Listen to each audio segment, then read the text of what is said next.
And tens of thousands of learners in Kwale and Kilifi counties risk dropping out of schools if the hunger situation is not tackled. Now, many parts of the two counties are still experiencing the virus despite the onset of rains. A coast-based reporter, Tobias Chanji, spoke to some of the affected pupils, and here is their story. The lush green vegetation cover and healthy livestock might be mistaken to mean a land of plenty.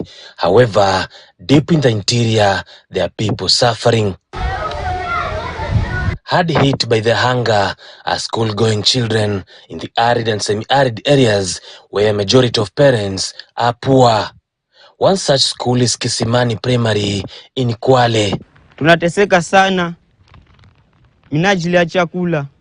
Wanafunzi hapa shuleni ni wengi kweli, lakini leo naona ni wachache. Japokuwa tuko wengi hapa, lakini wengi hawakuja kwa sababu ya chakula nyumbani.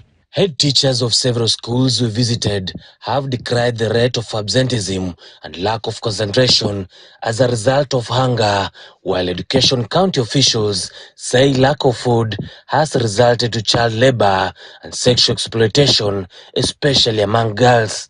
We have had some challenges of truancy and absenteeism because of the ongoing disaster of famine and starvation. Minisko yetu mwaka jana tulipata 263.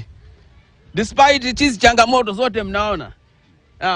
Tulipata over 353. Na ilikuwa ni ile kwamba leo hawana chakula, kesho hivyo.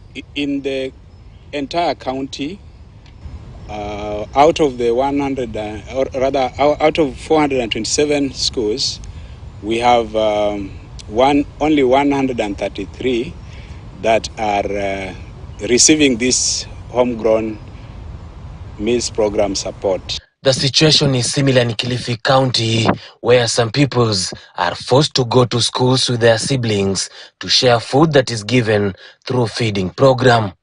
Some parents also rush to schools when they sight a truck in anticipation of food. Once schools receive rations from well-wishers, but dwindle once food is depleted. Sababu kama ujuavyo Ganze imetatizika sana na shida ya njaa. Na hii imesababisha wanafunzi wengi kuweza kukosa kwenda shule kwa sababu wazazi hawawezi kujimudu kupeana chakula katika jamii zao. Mambo ya chakula na hizi sanitary towels ni mpango mzuri sana wa kufanya watoto wabaki shule. Child Welfare Society through county education offices identified some of the schools that are not supported by the school feeding program.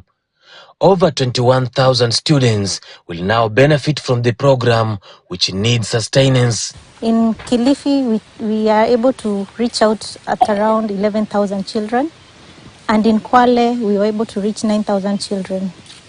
So we are here to offer psychosocial support, of which is food and material support, which is books, exercise books, pencils, and also biros and other things, and also sanitary towels, because we've realized the girl child, most of the time they are absent in school due to lack of sanitary pads. The National Drought Management Authority said with the rains, the situation has normalized, but there need to be mitigation measures to tame the dire situation.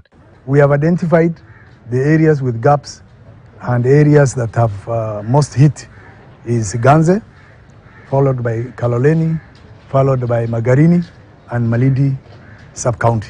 After this, we want to sit with all other development partners to make sure that what you are contributing plus other partners is done in a very well-organized manner to address the several gaps we have in terms of. So now let's cross over to Machakos County, where it has made a major strides in its healthcare campaign